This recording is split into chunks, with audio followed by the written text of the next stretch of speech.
এবং পাতাল লোকের সমস্ত বিদ্যা তোমায় শিখতে হবে। কোনো উপায় না দেখে নারীটি বিনয়ের সাথে মাথা নত করে তার আদেশ মেনে নেয়। এরপর অল্প সময়ের মধ্যে সে পাতাল লোকের সমস্ত বিদ্যায় পারদর্শী হয়ে ওঠে।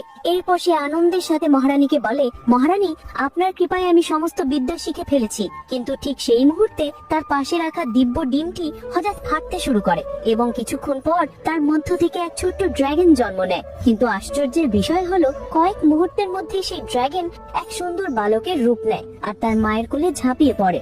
এরই মধ্যে সেই নারীটির পেটে ব্যথা শুরু হয়। আসলে মর্তলোকে তার মেয়ের ওপর অত্যাচারের কারণেই নারীটির মেয়ে তার মাকে ডেকেছিল, আর মায়ের হৃদয় সেই যন্ত্রণা অনুভব করতে পারে। আর তাই সে সঙ্গে সঙ্গে মহারানীর কাছে অনুরোধ করে, মহারানী, আমার মেয়ে বিপদে আছে, আমাকে মর্তলোকে ফিরে যাওয়ার অনুমতি দিন। মহারানী কিছুক্ষণ ভাবেন, তারপর করুণার সাথে বলেন, যদি তোমার মন সেখানে যাওয়ার জন্য এতই ব্যাকুল হয় তবে যাও, কিন্তু পাতাল লোক থেকে যাওয়ার সময় এখানকার সব প্রাণীদের আশীর্বাদ আর উপহার সাথে নিয়ে যাও। তখন পাতাল লোকের সমস্ত প্রাণী আর স্বয়ং মহারানী সেই নারীকে অনেক দিব্য উপহার আর শক্তি প্রদান করেন। এরপর সেই উপহারগুলি গ্রহণ করে নারীটি তার পুত্রকে সাথে নিয়ে মর্তলোকের দিকে রওনা দেয়। পরের পার্টের জন্য কমেন্ট করুন।